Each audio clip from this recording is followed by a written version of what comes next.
All right. I see some folks are still trickling in, but I want to be mindful of time, in particular because Dr. Ransby has a hard stop at 8:30. So I'm going to go ahead and move forward with introductions.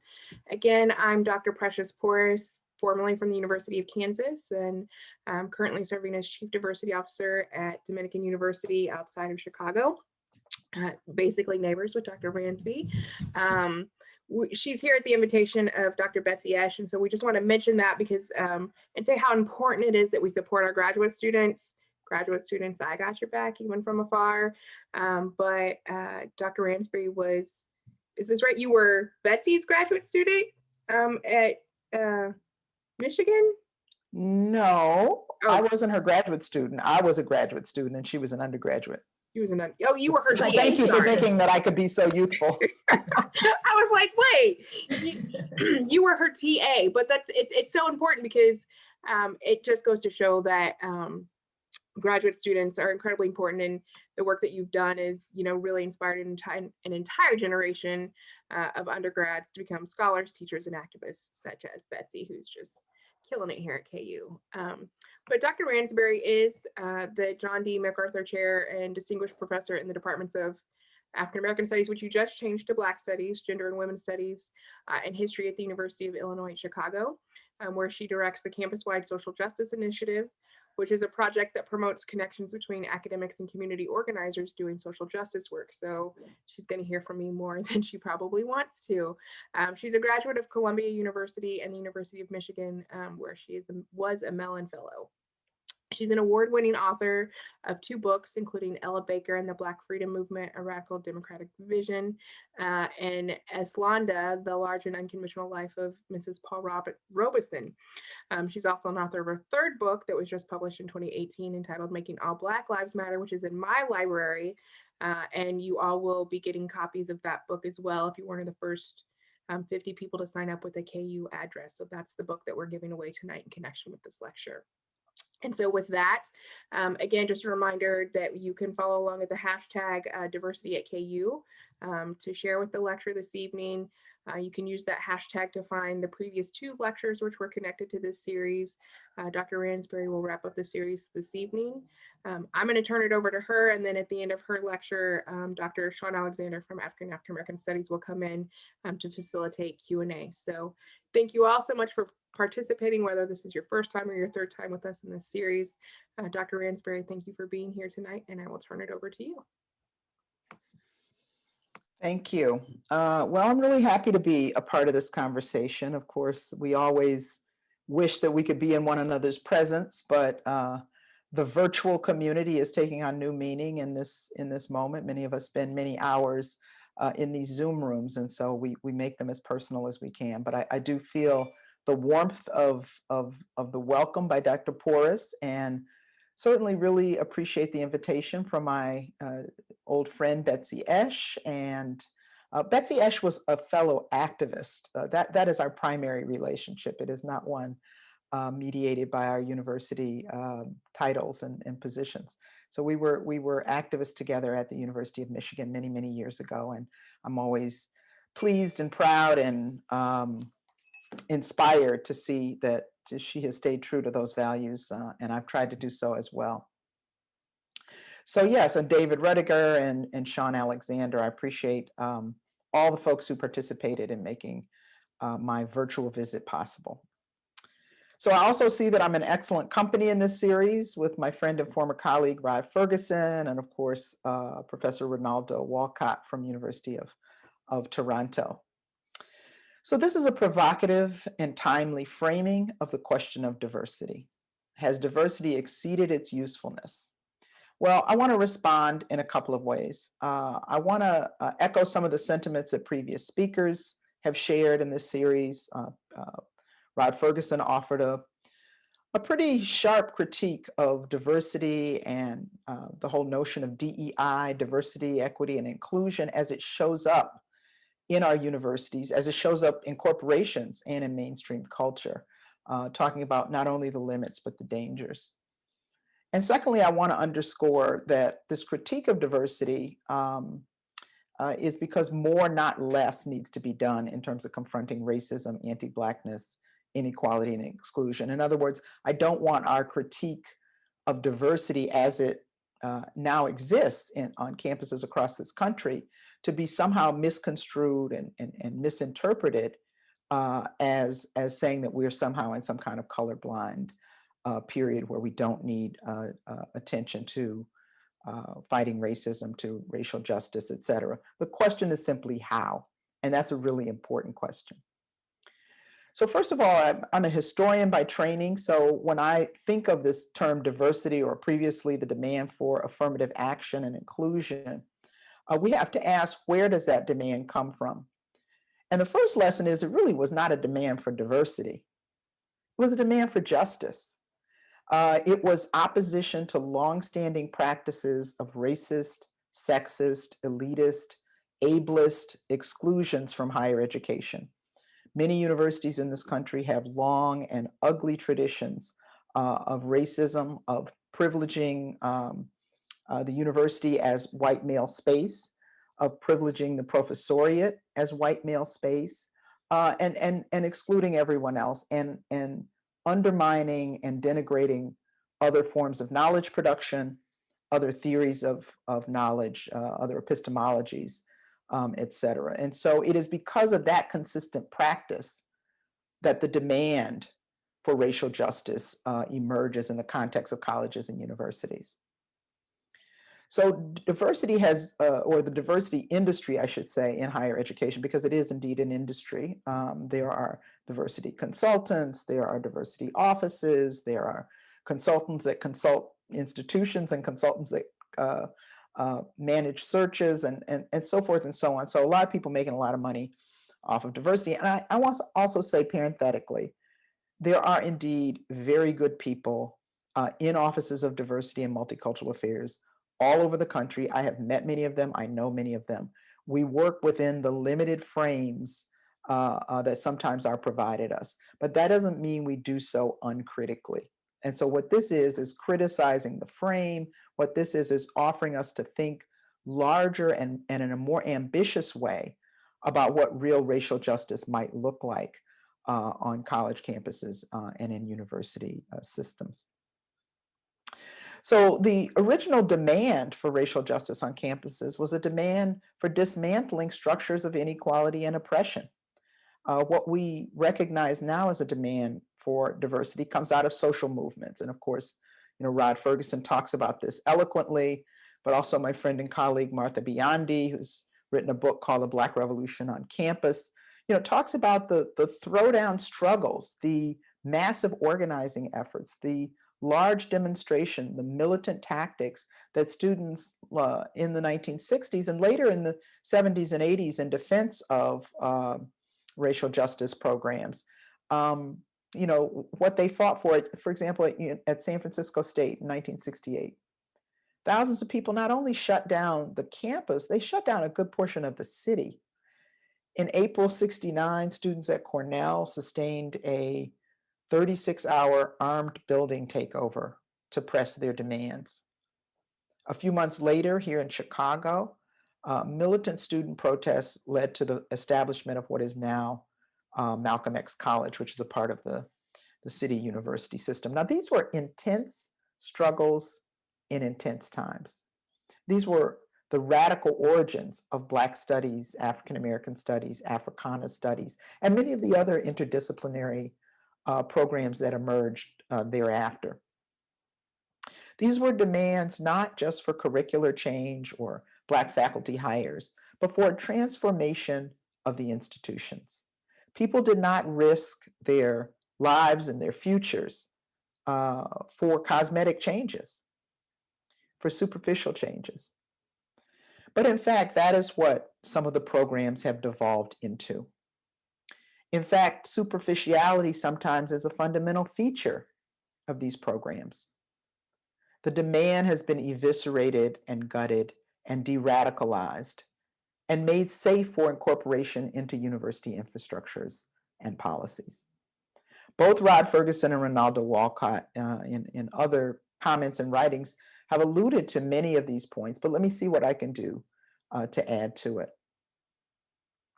In my 30-some year career in the academy, and I have to say that I have a large and dynamic body of intellectual work that occurs outside of the academy, very deliberately so, among people who are not credentialed, among people who are not college professors, but in fact who are my teachers, who are brilliant strategists and theorists and change makers. And I think that has really sustained me. But I've been on numerous search committees, award committee, admissions committees, university commissions, task forces on diversity, etc. Here's some of the language I hear in those spaces. I hear, we don't want to compromise excellence. I hear we have a number of diverse candidates in the pool. Now, that's a problem already, right? Because an individual can't be diverse, because diversity is a description that refers to something that is by definition plural. But this is how our language has become so abstracted from the reality of what we should be talking about. Then I hear diversity will benefit everyone as a part of making the case for diversity. Not that it's a corrective to past injustices, but it'll benefit everybody. It's just a uniform good. And you have to ask the question, of course, if it's a uniform good, why hasn't it been more prevalent in the past? Why have we seen such exclusion and marginalization? I also hear we want all types of diversity. That is a kind of flattening of the notion of inclusion. What does this mean? We want a right-handed candidate and a left-handed candidate, and that's as important as a Black versus white versus Latinx versus LGBTQ. We see these categories get collapsed and rendered flat and devoid of their historical context. It's very dangerous to depoliticize this demand. It's very dangerous to take it out of its historical context, because that's the only way in which it makes sense, right? Without the history of racism and exclusion, the demand for inclusion, the demand for racial justice really rings hollow. We have to understand that very precise history, that some groups were excluded in the context of a larger hierarchical system, in the context of a system that embraced and rested upon racism and white supremacy and heteropatriarchy. That is a very specific history. We can document it.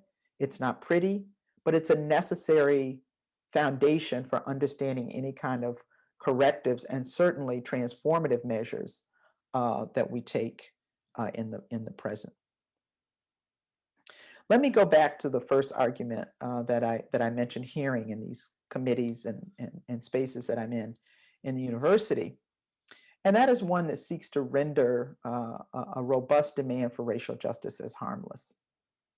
It is the comment that we won't compromise excellence or lower our standards by hiring or accepting historically marginalized or underrepresented minorities. That's the language. Now, sometimes there's a pushback. We have applicants and candidates that are not white males from privileged backgrounds that can meet the bar for excellence, right? That sometimes it comes from people who are demanding inclusion. But what are we saying there? What is wrong with that response? One, it assumes that the metric itself is fair, unbiased, and objective.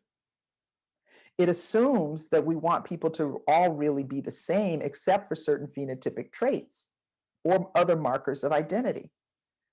In other words, if nothing else changes, if there isn't a latitude to do things differently, then what does representational change really mean? We don't want Black scholars, because they come from working class, marginalized, racially oppressed communities, to apply the experience to their scholarship and teaching in ways that veers from the dominant university protocols. What kind of diversity are we talking about? So in terms of pedagogy, that might read different in a classroom in terms of classroom etiquette. It might read differently as a model of engaged scholarship. It might read differently as collaboration with communities that are the subjects of faculty research. But all of this would be rendered suspect. I also want to remind you of the shallowness of some politics of diversity by calling on the case of Supreme Court Justice Sonia Sotomayor. I don't know if some of you may remember during her confirmation hearings, there was lots of opposition from conservatives.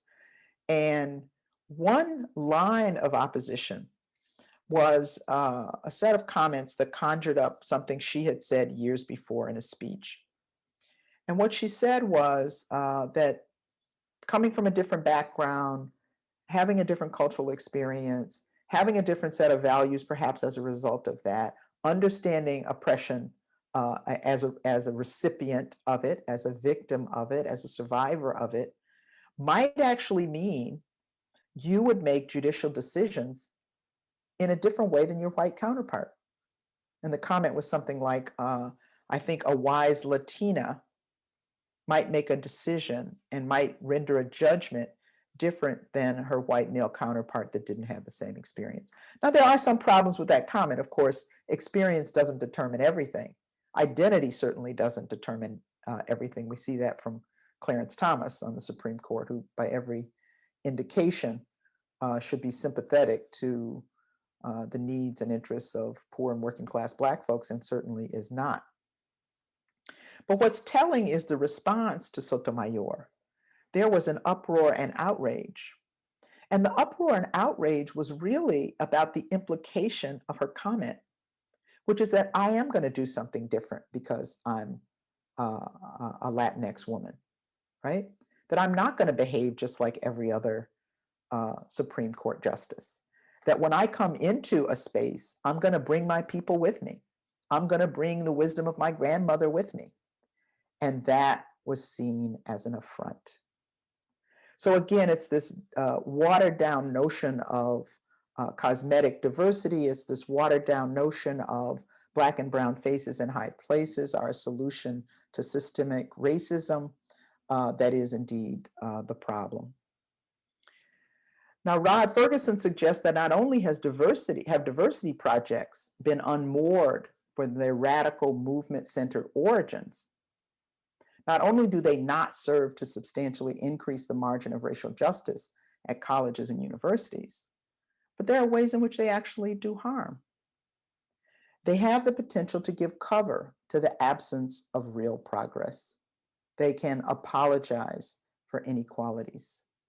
We see this in the larger context where in the post-Jim Crow world, which is still a racist world, which is still an anti-Black world, we see the names and the individual successes of people like Oprah Winfrey and a series of entertainers and athletes and CEOs held up as evidence that racism is dead. That standing against the reality of the disproportionate number of Black and brown people still suffering disproportionately in terms of lack of access to healthcare, in terms of income inequality, in terms of being victimized by police violence, in terms of access to housing, and the list goes on. Those are material conditions that correlate not just to race, but to class.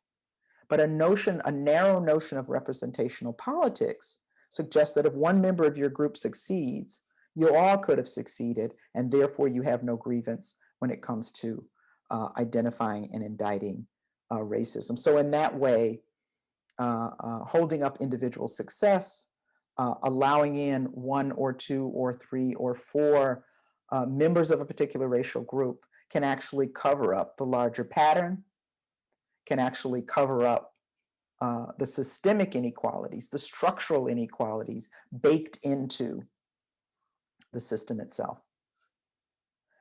Many years ago, a very high-ranking Black academic administrator at an unnamed institution took me aside at a meeting, and in a moment of sort of perceived solidarity and kind of gush of confession, she said to me, you know, I agree with the Black faculty and student demands on my campus. I agree with them with all my heart. I wish I could say yes. And she was in a position of genuine power.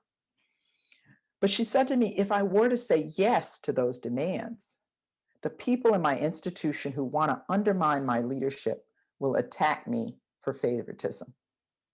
I want to show them I can be the leader of everyone. Now, it almost took my breath away, but it may sound familiar, right? Because that is essentially what Barack Obama's message after his historic election as the nation's first Black president was. I'm the president for everyone. Translation, there is not going to be any special treatment for Black people and people of color because I am a person of color.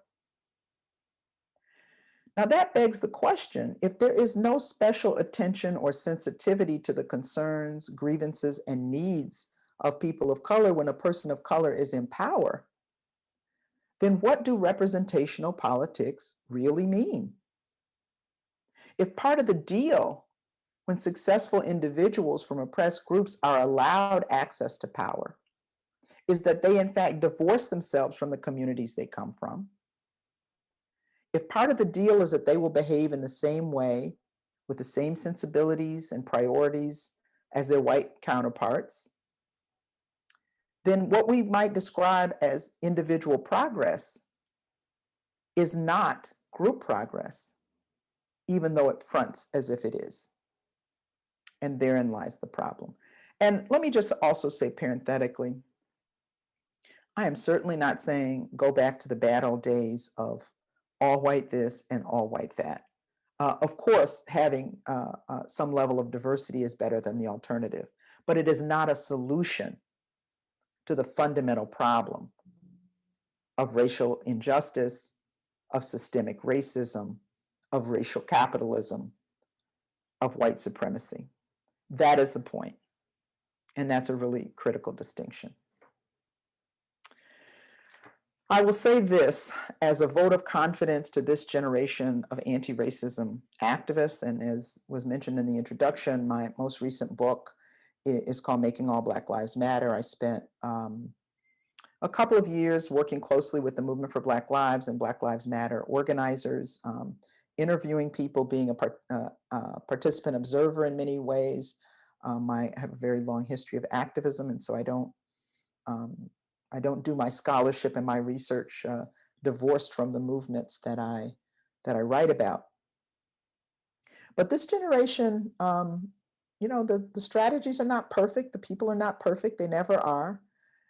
But there's something important that they get. They are not simply demanding more Black representation or brown representation. They are not satisfied and placated when the chief of police or the DA or the mayor of a given city or town is Black and there's police violence or a police murder or harassment of protesters. They want more. They want more fundamental change, and they're not going to be duped by anything less. This is reflected in their speeches, in their demands, in their rhetoric, in their press conferences, in documents like the Vision for Black Lives and the Breathe Act, which are two documents that come out of the Movement for Black Lives. They are not hesitant to criticize Black arbiters of systems of oppression, Black people who may participate in the dispossession and oppression of working class Black people. And here I'm bringing class into the equation because it's very important in understanding the politics of race and racism in the 21st century. When we think of the most prominent victims of police violence in recent years, going back to Trayvon Martin in 2012 and Michael Brown in Ferguson, Missouri in 2014, and Alton Sterling in Baton Rouge, and Breonna Taylor in Louisville, and George Floyd in Minneapolis. These were all people who were either poor, working class, or lower middle class. These were not college professors. These were not lawyers and doctors. These were not Black elites. These were not people who had achieved a modicum of class privilege.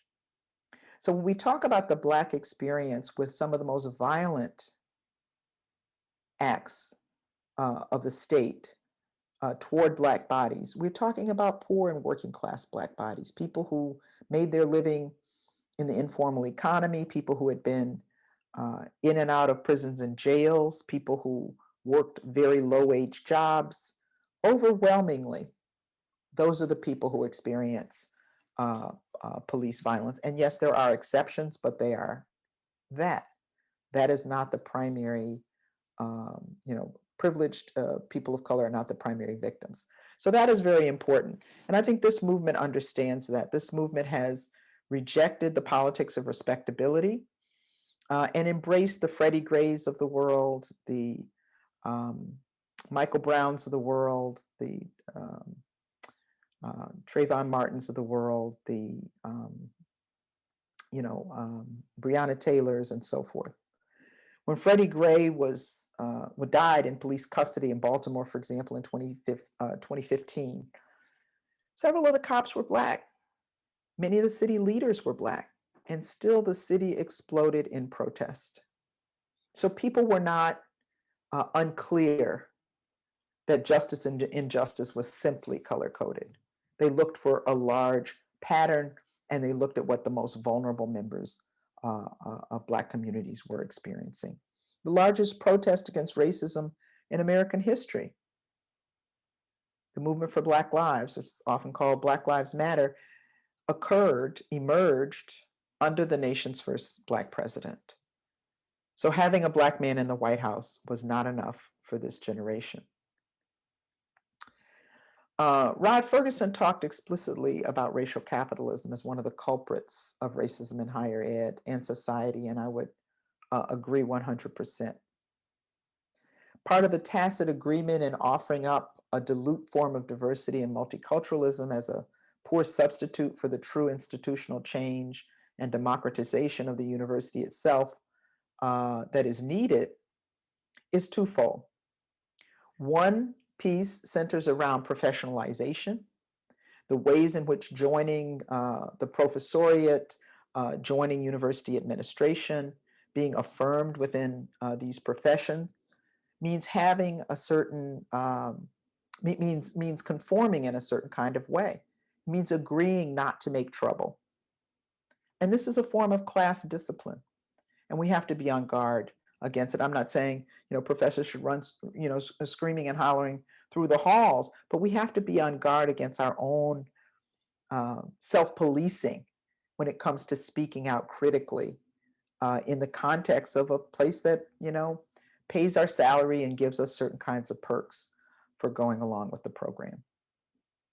Secondly, and perhaps a bigger point, is the myth of meritocracy. When Rod talks about diversity programs as sometimes covering up something, what he's talking about is the idea perpetrated by the academy that those of us who are there because of our merits, because we have the smarts, because our students got a 25 instead of a 24 on a standardized test. But legal scholar Lonnie Guinier, over 20 years ago, wrote a very powerful book called The Tyranny of Meritocracy, Democratizing Higher Education in a Democracy. And she argues persuasively that we have to rethink notions of merit and reject this notion that some people get into college or get hired as teachers and professors because they are measurably smarter than other people. Now, democratizing the university and sort of rethinking this myth of meritocracy has some risks and sacrifices, right, for those of us who are currently functioning as insiders, because it means maybe we're not so super special. Maybe there are other people that have a base of knowledge. There are other reservoirs of knowledge in the world that may not be credentialed, that have something to offer young people as they seek to understand the world around them. Education has been the passport or the obstacle in terms of access to the middle class. If you can get in, if you can pay for it, then you have a different path than your neighbors, sisters, brothers, cousins who cannot, right? And so in that way, the university serves as a kind of gatekeeper, making inequality look fair, helping to sort out the winners from the losers, as if there's some fair metric of who should have a right to an education and who should not. So, so I want to make a point here that, even as we criticize the limits of diversity programs, and this goes back to my original, contention that yes, let's criticize the wrongness, the inadequacies, the misguided nature of many programs that have now become institutionalized on our campuses. Let's ask, what is the change that's happening here or not? Let's think bigger and more ambitiously. But let's also understand that racism, white supremacy are still alive and well. And while we saw last year the largest protest against racism after the murder of George Floyd in May of last year, we saw 26 million people in every state in the union. That's a lot of people protesting a racist murder. Even with that, we still have not only systems of racism, but a culture that promotes and celebrates racism, even when it's not called that. We saw a white nationalist insurrection, and we can debate what we should call it, whatever we call what happened on January 6th, where people with Confederate flags symbolizing the system of chattel slavery, people putting a noose outside of the Capitol. We saw that racist insurrection as the flip side of those millions of people who marched in support of the movement for Black lives. So there is a real struggle going on. There's a real contestation. It's a contestation over hearts and minds. It's a contestation over ideas. It's a contestation over the future of this country and the world. And those of us who live and work and study and grow up and grow old in the academy can't absent ourselves from it. We can't absent ourselves from the reality that as teachers, the young people that sit in front of us in classrooms, every year are there because of a kind of skewed process of determining who gets in and who doesn't. But we have to also ask the question, who's not there? Who's not there because they can't afford it because of skyrocketing tuition? Who's not there because they've been shuttled into prisons and jails? Who's not there because they've been labeled or mislabeled someone who cannot learn? We have to reject those methods of exclusion. And most of our diversity programs do not have that kind of an encompassing view of who needs to be included. So finally, you might be wondering, if so much is wrong with the kind of programs that we have now as correctives to racial injustice and exclusion. What do we need? What are better programs? What is a better approach? And as an organizer, as well as a scholar of social movements, I feel like I need to try to offer some kind of answer, although it may not be a convenient answer.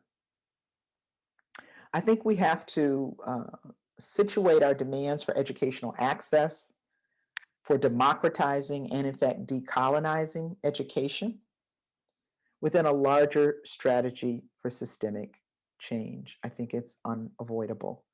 Part of the work I'm doing right now in terms of my writing is trying to better understand the nature of 21st century racial capitalism. David Roediger, writes about this very powerfully, and I've learned a lot from his work. But I think we have to ask those big questions about what are the rules of the game, what are the very foundations of the society that we live in, and how has it changed, and how have the crises of racial capitalism become even more acute in this period? We have to ask those questions while we navigate, the kinds of changes that can happen in education. The first demand, in terms of a truly radical, and when I say radical, I mean it in a very positive sense. I mean getting to the root, which is the way Angela Davis and Ella Baker use the term. But a truly radical and transformative approach to education would be to abolish student debt, would be to make college education a right, to make it free, to make it accessible to everyone. It is obscene that students in this country are in debt to the tune of more than $1 trillion for simply wanting to have an education. And those are not rich kids. It's working class kids and middle class kids that have to take out loans. Rich kids get their tuition paid. Their parents have the money to pay it, and so they don't have to pay interest on loans, etc.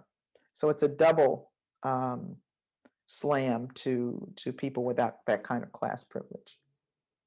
We also have to interrogate the role of universities as corporate entities, educational institutions that function like corporations. They function like corporations in terms of how campus workers are treated, campus workers who in many places are disproportionately uh, Black and brown workers and indigenous workers and women workers.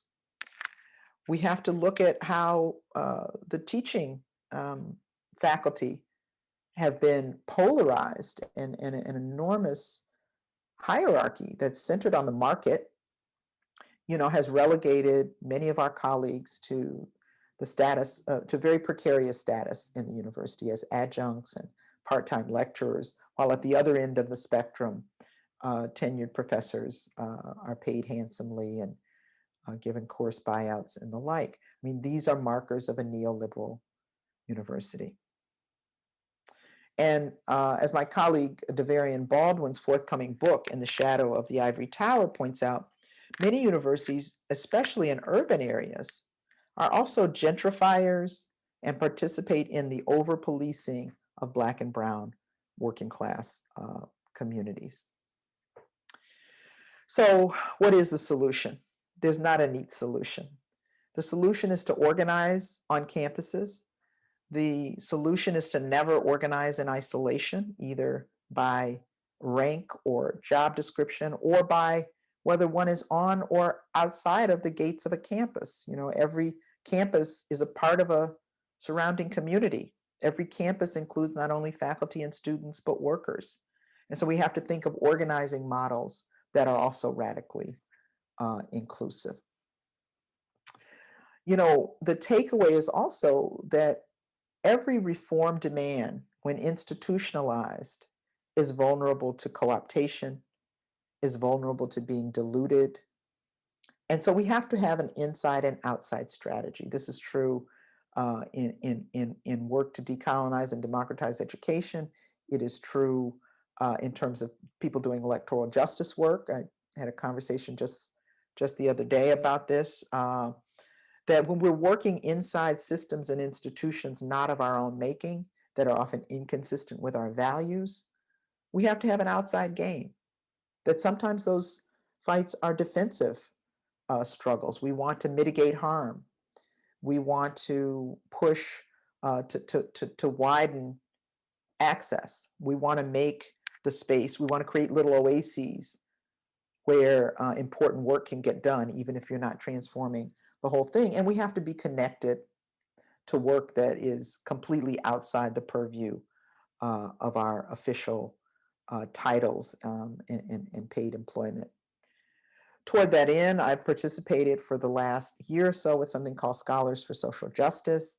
It is a network of scholars and researchers and students who are really trying to push for a progressive agenda and to be in service to movements. We are, it is not a part of our official job descriptions, and I'm sure most of us don't put it on our vita and our resumes, but it is a collaboration of 200 scholars from around the country, work at different kind of institutions, and some of whom are independent. And so we've been trying to talk about issues like reparations for universities, reparations claims on universities.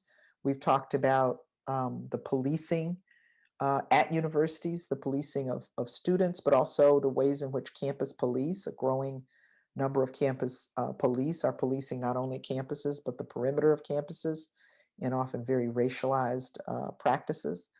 There's a coalition at University of Chicago called Care Not Cops, which has done great work in exposing that, and of course, the current struggle at UCLA.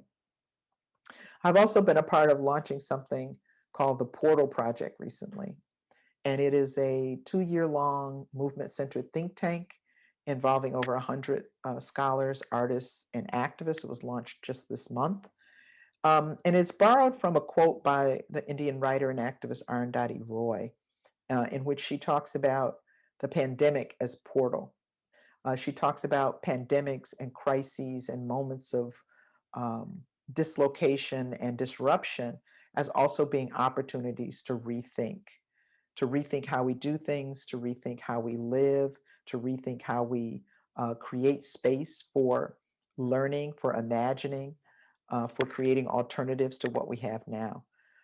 So it is an effort to tackle some of the large questions related to racial and social justice movements.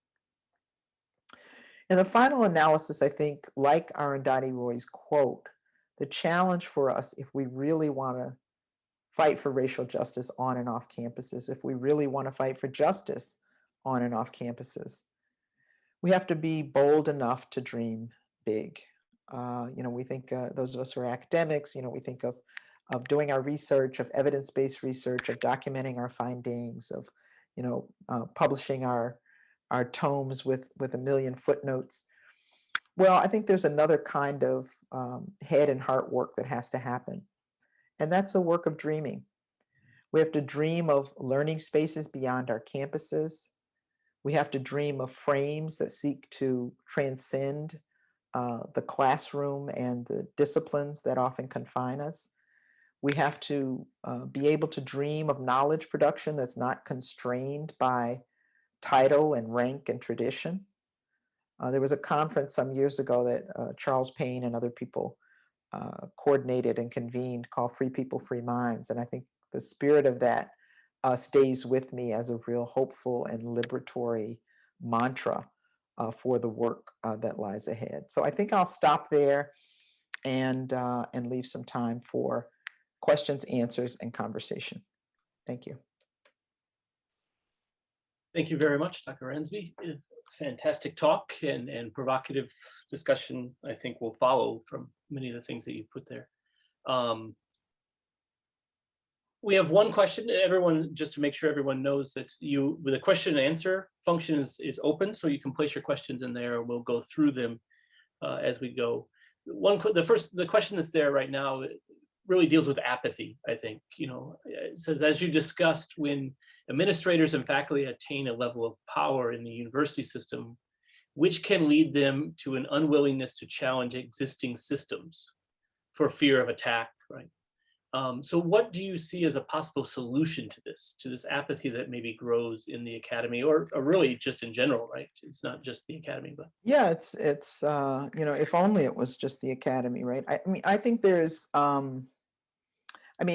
I am a teacher, an activist, a writer. I'm also a parent. My children are older now, but one of the challenges I felt as a parent is one I also feel as an activist is how do you do principled work in an unprincipled environment, or how do you craft a practice as a fair person with a just set of principles when often the rules are inconsistent with what you believe. And I think that's the work inside institutions. I mean, if we're in a hierarchical institution and we're trying to have an egalitarian practice, that's going to be a problem. If you're in an institution and you are trying to get promoted and the rules are to meet a set of criteria that you really don't feel should be the criteria, that's another one.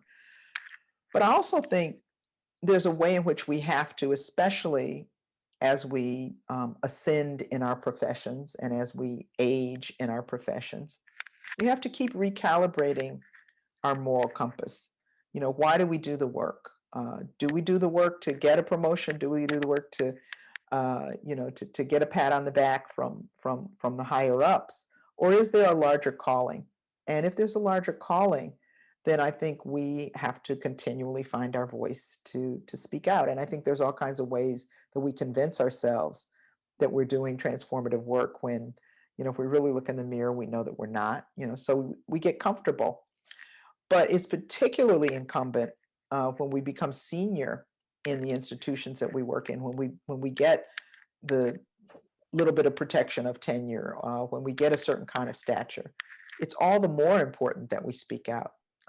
And so I think that's uncomfortable for people. I think part of the professionalization is, well, you disagree politely, at a cocktail party or in a seminar, but basically this is not a struggle. This is not a disagreement that should ever become intense.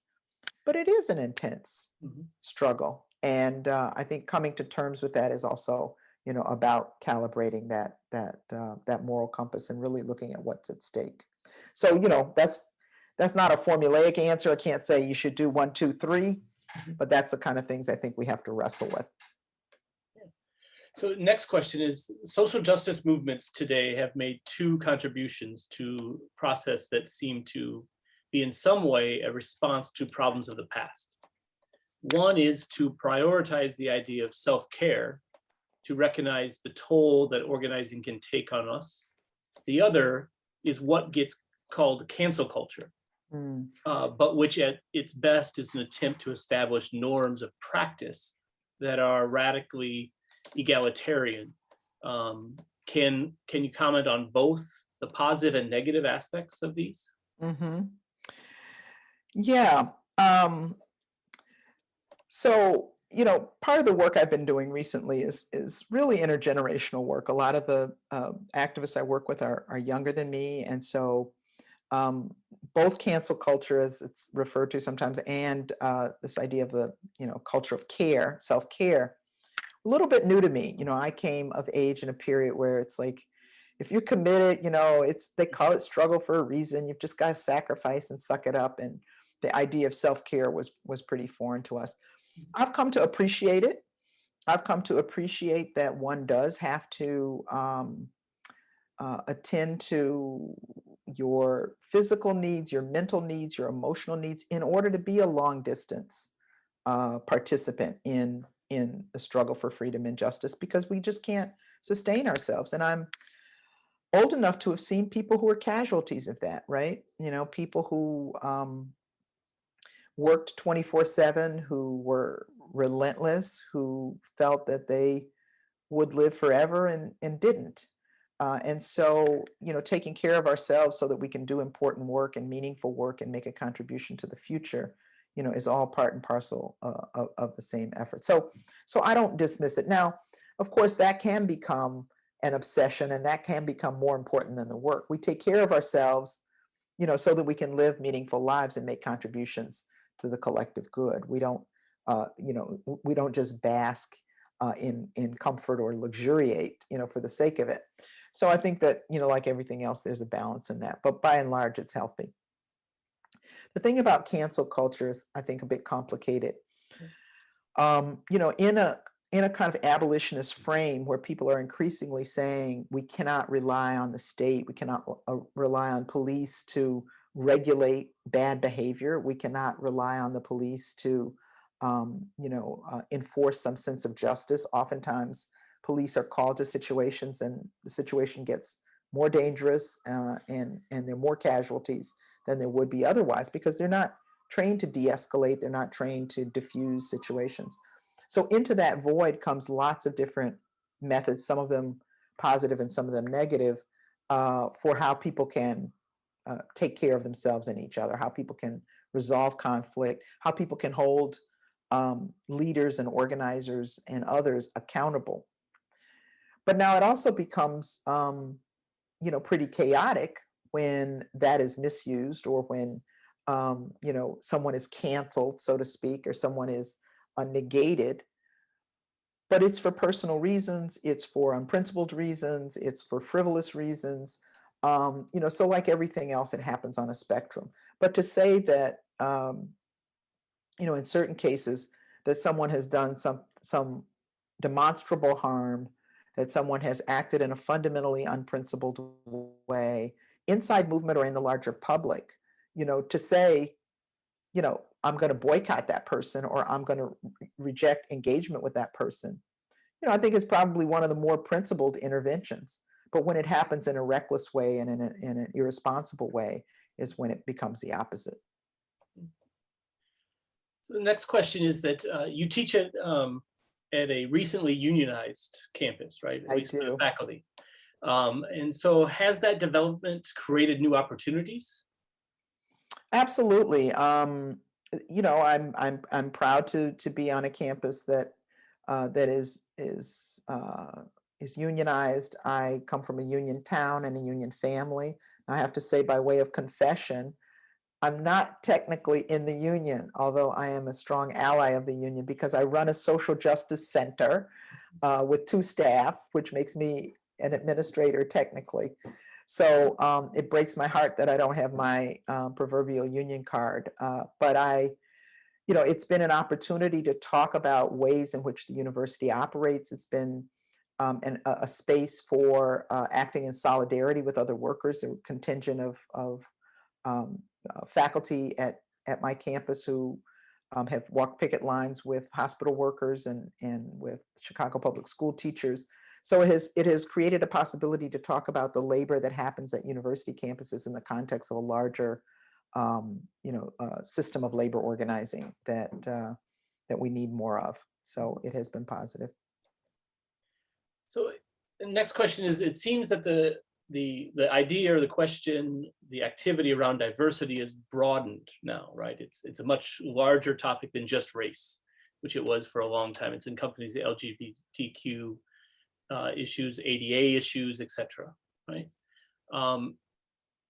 Fighting all of it at times seems exhausting, right? And exhilarating. And exhilarating as well. But so how do you deal with this? How do you I think the question is asking, how do you approach it, right, without being exhausted, right? Yeah. And how do you approach it in a way that can systematically bring change about without the need for overwhelming self-care, if you go back to the question. Well, one of the problems with many of existing social movements is that they become siloed and single issue movements. I think we've seen a move away from that over the last 5 or 6 years. I think I've seen a lot of collaboration and conversation and joint practice between the climate justice movement and movement for Black Lives, between the immigrant rights movement and the climate justice movement, for example, talking about how climate change has influenced migrations all over the world, and we need to rethink borders and citizenship as a result. So I think there's ways in which, or the Me Too movement, which ran the risk of being a kind of race-neutral intervention around gender, but quickly many women of color, many Black feminists entered the work and held up, people like Tarana Burke and others who had been, kind of pioneering that work around sexual harassment. So I see a lot of, I guess, cross-pollination, if you will, between movements. I see a lot of collective work and coalition work. And, some of the work that I've done over the last 10 or 15 years, I borrow this notion from Ella Baker of political quilting. And it's something bigger than coalition work. It is really trying to build relationships across communities, across sectors, across movement silos.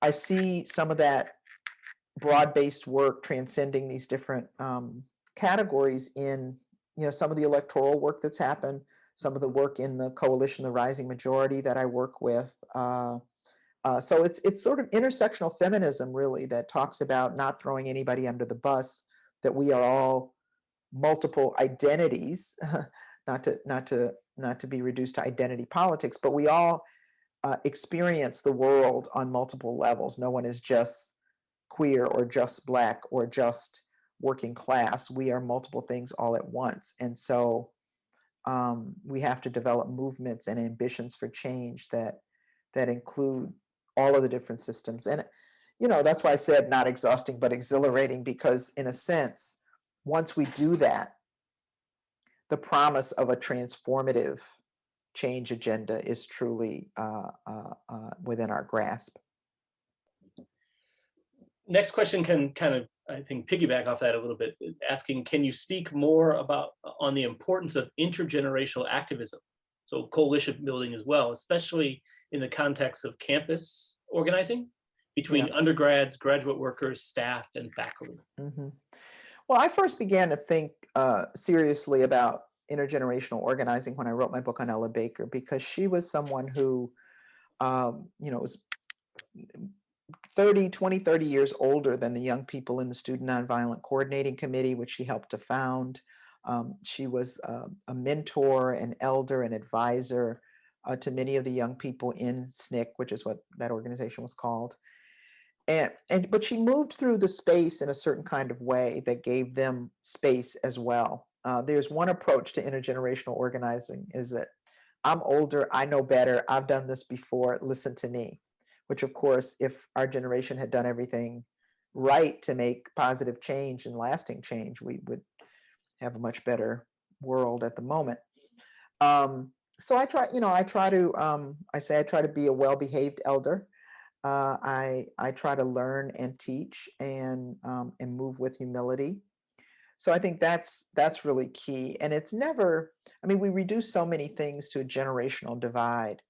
Even in this moment, the very simplistic summaries of the movement for Black Lives is, this is what the young people are doing. Well, when I interviewed people for my book, I went to St. Louis, interviewed many of the activists who were involved in the Ferguson uprising and so forth. And they had a reaction to some of the, 60 and up Black leaders who had come into the community. They weren't just based on age. For example, Al Sharpton came and held a press conference in the parking lot of the church and all this kind of stuff. And many of them were quite put off by that and quite angry. And a couple weeks later, Angela Davis went. And Angela Davis is actually older than Al Sharpton. So it wasn't just a question of how old you are.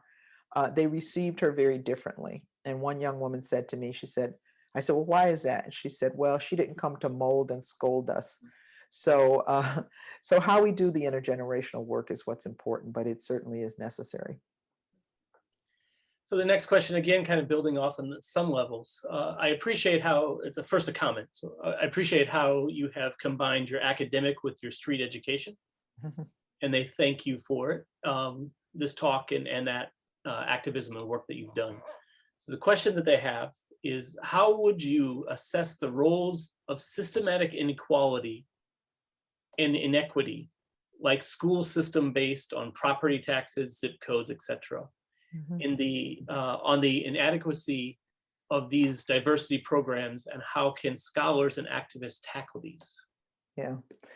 Well, one of many examples of baked in inequality. So, if as long as public education is funded by property taxes, and as long as wealthy parents can supplement the resources at their children's schools with with excess income, we're going to have unequal outcome. And so we need heavily funded, government funded schools that are funded at a high level, that are funded like they are a priority. And we need to tax rich people in order to do it. And we cannot have the kind of educational apartheid that we have, where, here in the city of Chicago, some schools, essentially don't have a playground. Other schools don't have enough computers. And then wealthy schools, because of donations, because, a bake sale can raise so much money because of the, taxes in suburban school districts, et cetera. We have a completely different educational experience, and that is just not acceptable. It is not acceptable. And it's not a mystery how to solve it. One has to have the will. I mean, the absolute obscene wealth inequality in this country is at the core of so many problems that we confront, and is the obstacle to so many solutions that are within reach. As I think all of us have seen some of the statistics about Jeff Bezos making $70 billion of profit during the pandemic, while people were fearing eviction and standing in food lines, and essential workers, working extra hours and making themselves vulnerable. I mean, this is just morally corrupt. So if some people don't have so much, then many more people can have what they need. And one of the things we need is robustly funded public education. And I always find it interesting that, during the pandemic as well, we've had some universities who have actually profited, right, on their endowments and others, and they hide behind that, acting like it's a very different scenario of what they're presenting to the public, right? So it's not just K through 12. Yep. Yeah. You notice we're getting questions in the chat as well as the Q&A, Yes. throwing them at us from both ends. Yep. We followed through some of those. So the one there, right there, is also what are some of your foci of your current activist work? Mm-hmm. So on several different levels, I mentioned some of it. Scholars for Social Justice is one project that Kathy Cohen, myself, Adam Getachew, Sarah Haley, Dale Gore, Robin Kelly, and others have been involved in. And it's really just trying to create a network of scholars that take positions on things, that organize public education around injustices in the academy, and also offer ourselves in service to movement. So we've done think tanks and workshops and teach-ins for movement organizers. So that's one project. I work with a coalition called the Rising Majority, which was formed 4 years ago. And the Rising Majority is a coalition of, I think, about 70 organizations, from the Indigenous Environmental Network to the Movement for Black Lives to United We Dream to SEIU. And we've done a number of events. We did a People's Tribunal in Congress, raising up like what would people's solutions to current problems look like if the needs of people were put ahead of the needs of and the greed of corporations and so forth. So that's one. That's a second project. I always try to do some local work, and so locally I participate in a coalition called Resist, Reimagine, Rebuild Chicago, R3 coalition, and yeah, so we've been involved in a whole number of activities here, and then my other practice, which is really a scholar activist practice, is the Portal Project, which I discussed earlier. So I have a question regarding activism around diversity, equity, and inclusion on campuses. There's also oftentimes an idea that, from the outside perspective, that if you've got these offices, things are going to change on campuses, but the people that are here know that that's not actually the case. And as you've talked about, and Ronaldo Walcott talked about, and Roderick First talked about, sometimes these become, as you said, cover, right, for these actions. And we've had a number of issues on our campus over the last few years. We have a changing of our diversity office. We've now added belonging to that title. So it's diversity, equity, and inclusion and belonging. And we've also had the removal of the restructuring, I will put it nicely, of the office. And with that became the firing of some of the staff members that were beloved by students and others. And the students have reacted to it in a good way, meaning that they have, been emboldened by it and have been challenging the administration and protesting. They occupied our administration building about a week and a half ago. So what would you say to these students who have created organization and are organizing around this, both undergrad and grad students, to try to get the administration to listen to their ideas and their demands, but oftentimes get the administration to simply say, yes, we'll meet with you, but then nothing comes out of that meeting, right? So what would you say to encourage them and maybe give them some advice from your years of experience of activism? Yes, and I was a student organizer for many years. The challenge of it is that, students are there for a short period of time, and sometimes administrators could just wait them out. Exactly. Yeah, no, I think developing as big a platform as possible and as many allies as possible among faculty and staff, among surrounding community members and students on other campuses. So the bigger the community pulled into any given struggle, the longer it can be sustained, the longer the reach, the deeper the reach, and the more accountability that can be exacted, because more people are invested in what ultimately comes out of it. I mean, unfortunately, diversity at a lot of institutions is about PR. It's about taking whatever the numbers are and trying to make them, look good. It's about, even when there are decent numbers in terms of inclusion, it's about making sure that those numbers don't translate into an actual restructuring of the institution. I mean, that's, that's kind of the nature of the beast. So I think, students should not underestimate their power. I mean, in some ways, students are the most powerful, right? Absolutely. They can speak from a certain place of moral authority. The narrative of educational institutions is that they exist to serve those young people. And of course, they don't work for the university. The university is supposed to be working for them. So they have enormous power if they have a clarity of purpose, if they have unity, if they do the kind of outreach and base building necessary to get a large portion of their fellow students involved, and again, those additional allies. So, and I think, using the platforms that exist now, we used to hold press conferences and hope that the local paper and radio showed up, but now, of course, we can use social media in ways that weren't available to earlier generations of activists, to expose injustices, to demand responses, and to mobilize others. I always try to, I think many of us on campus, faculty, and probably some staff as well, have taken that approach of letting the students do what they're doing and advising, but not trying to overpower. And I think it's been very powerful for me, particularly, to watch the students really grow in this activity and take things on their own. And it's been rewarding to watch them. I also try to tell them at the same time that this isn't new, right? We are celebrating the 50th anniversary of the Department of African American Studies this year. And one of the demands of the students was what was called then the Multicultural Affairs Office, right? An officer.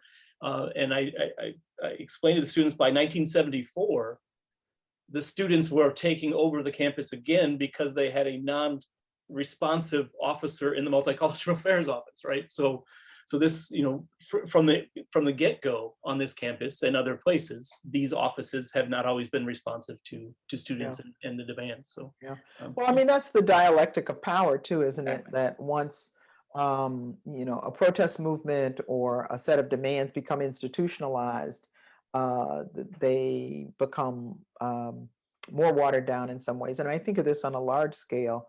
One of the student movements I was very involved in was the anti-apartheid movement. And, we had great hopes for the changes that would occur in South Africa, and great confidence in the African National Congress as leading force there and so forth. And now, many of the people who were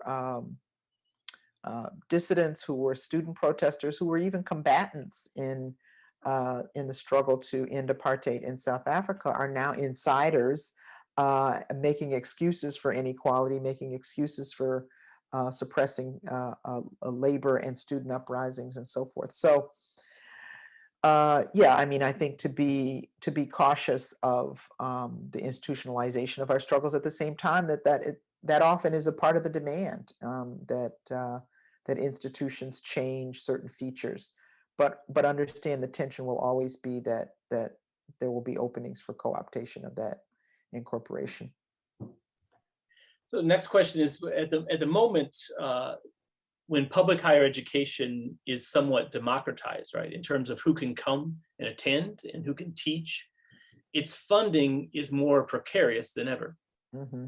Are these things connected?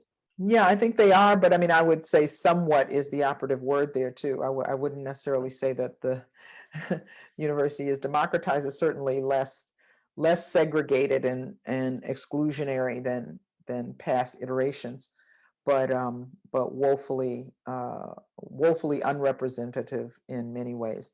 But yeah, I think we have more Black and Latinx and Indigenous professors and students on campuses, and yes, it is becoming more like a corporation, more market-centered, less funded. I mean, I'm at a state institution that now gets a very small percentage of its budget from the state. So I do think there's a relation as universities open up, as they become less private and more contested, and that we win certain kinds of victories. There's less of a willingness to underwrite.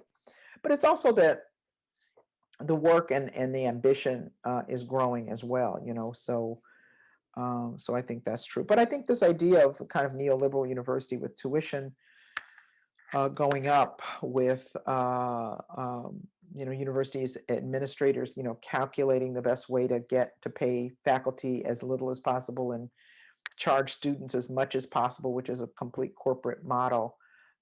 That's a part of what we're up against as well. Yeah. And we are also, what we would call, what are people, people have come up with terms for this, right? So we are a state located university is what we right. call us, right?